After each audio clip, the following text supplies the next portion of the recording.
Jeffrey Williams, do you think trailers are ruining the movies? Too many spoilers and clues that wreck the experience. Well, it's tough. It's a really tough question because their job is to sell tickets. And they know the data. They test trailers. They do all sorts of stuff. They have all kinds of data. It is a whole industry where they'll cut 5 different versions of a trailer. And then they will run them by people and say, which one are you most likely to see the movie? And then they get that information. And without question, all without fail, the versions that almost always test the best are the ones that make people like us angry. John Campea, who I've been appearing on his channel recently, just a couple years back, actually put out a documentary on trailers exploring this, diving into it. I do recommend checking it out. This is a subject matter you're obviously interested in. So check out the John Campea documentary on movie trailers. And it's very interesting and it's very informative.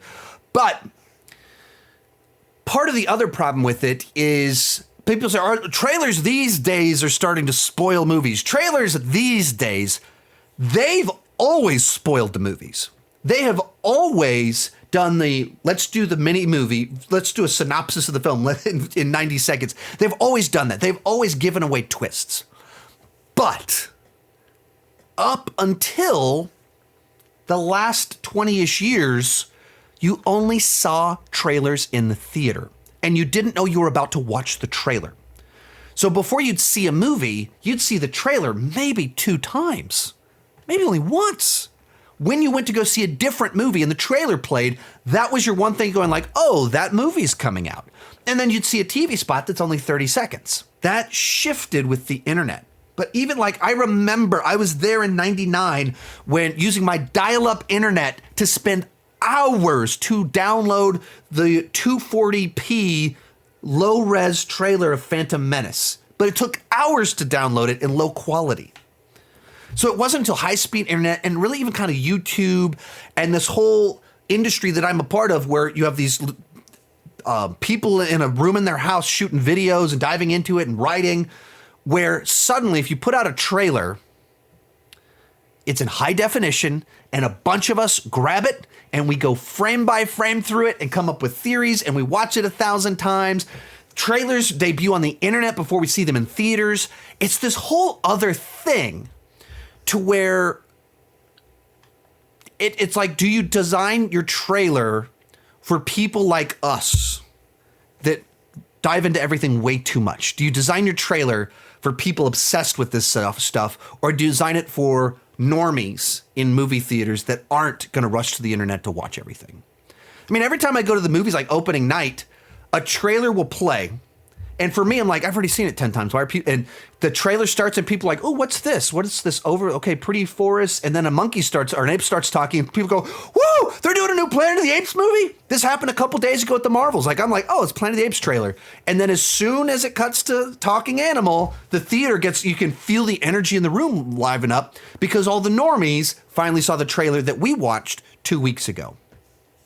So I think it's kind of that's tied into it of they can't design their trailer to avoid the fact that we are obsessed. And they keep putting stuff in there because that's how they sell tickets. And ultimately that's their ultimate goal is to sell tickets.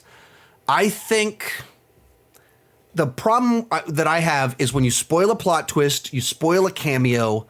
And if you get so desperate that you need to do that, this is a problem of your movie didn't interest people, or you did a bad job marketing it from the get-go. You picked the wrong angle, so you need gimmicks to sell your film.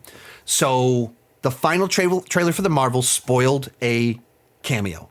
It's not important to the movie. It's so minor. It was just would have just been a pleasant surprise for people that are in the theater. Not even that pleasant of a surprise, but they spoiled it. Why did they do that? Because they were desperate to try and sell tickets. Why?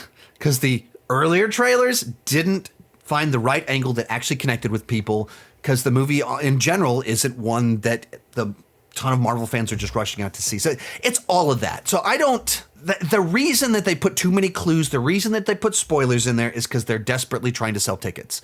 So I think they're It's the lazy tactic rather than having a great marketing campaign. But you can't have a great marketing campaign for every movie. There's only so many great ways to market a movie. There's only so many clever ideas, just like with anything else. Certain movies, you get like if you're doing Deadpool and you have Ryan Reynolds, the star of the movie and the nature of the character make it, there's so many opportunities for great viral marketing, and not every movie does that. And so that's where some of this kind of comes from. I think it's more complicated than people realize. They're not spoiling movies because they want to piss off their directors and their fans. They're doing it because all their data shows that sells more tickets.